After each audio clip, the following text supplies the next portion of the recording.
In this video, I'm going to show you how to record a voiceover directly in Premiere. So you might use this for a variety of reasons. If you're narrating a documentary that you're making, or you're voicing over a news story, it's a lot easier to kind of follow along with your video directly in Premiere. So the first thing we're going to do is go up to Edit, and go to Preferences, and then do Audio Hardware. And this default input is what we want. So right now I'm using a Snowball USB microphone. Depending on what you're using, just click through the list and find the mic that you want to use. And hit OK. So all I have in here is just a little clip of B-roll.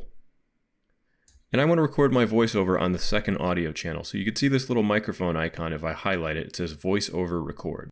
So what will happen is I'm going to click it and it's going to give me a little countdown, and then I'll begin recording.